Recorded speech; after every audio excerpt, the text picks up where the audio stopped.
Bonjour mesdames, messieurs, je suis le professeur Normand Cornette, critique d'art, commissaire, spécialiste des rapports entre l'esthétique et la spiritualité, donc les arts et la spiritualité, avec notre invitée Yvette Capco, artiste photographe, et cela dans le cadre de la série Premier regard à l'antenne de Radio Infocité.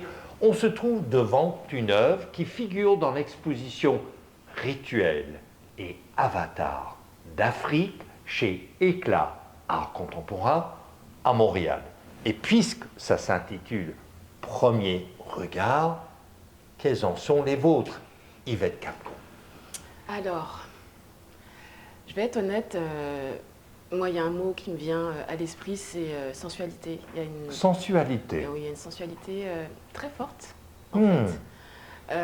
On a déjà l'aspect nudité qui est très présent, parce que on comprend que, en tout cas moi, je vois que la personne est entièrement nue. Alors c'est drôle parce que moi, c'est la première chose que je vois. Alors peut-être que j'ai l'esprit mal tourné, je ne sais pas. Mais non, il y a quelque chose de très sensuel sans être vulgaire, en fait.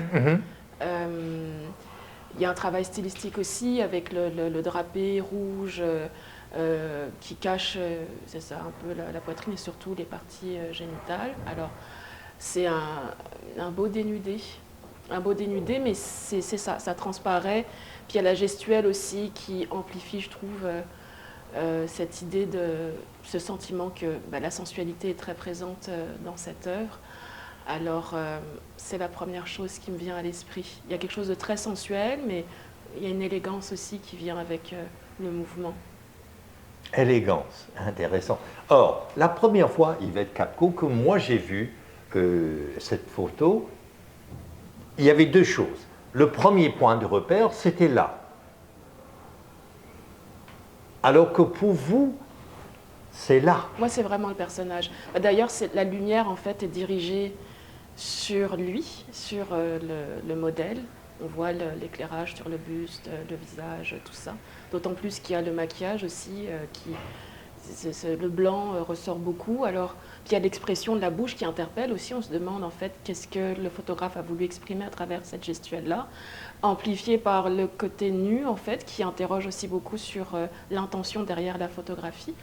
Alors oui, le masque est très présent, certes, parce qu'il occupe une bonne place dans la composition photographique, mais il n'en reste pas moins que l'éclairage, la posture, la nudité interpellent en fait beaucoup.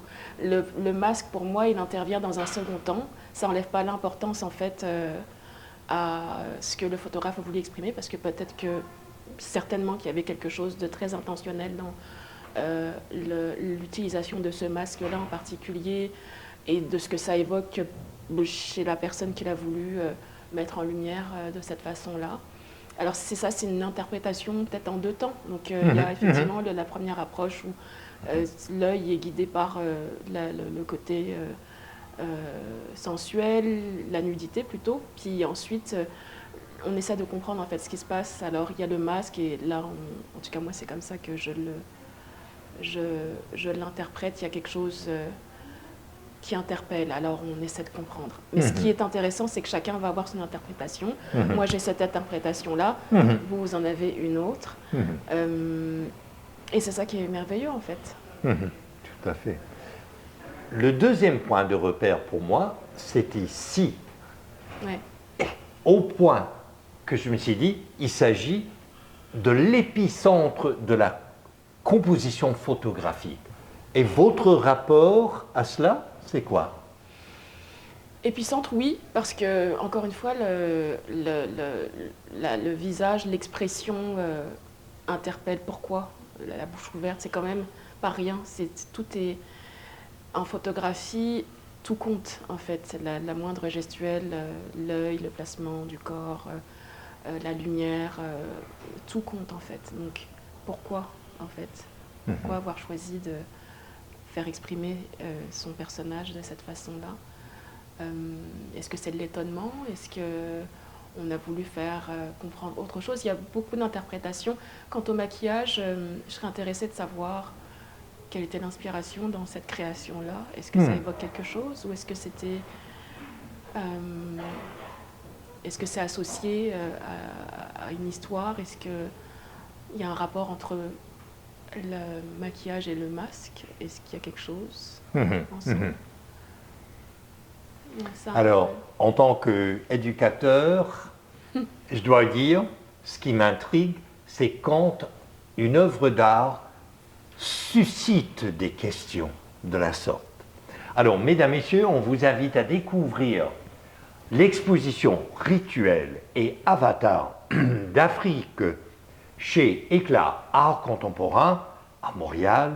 Je suis le professeur Normand Cornette et vous êtes à l'antenne de Radio Infocité.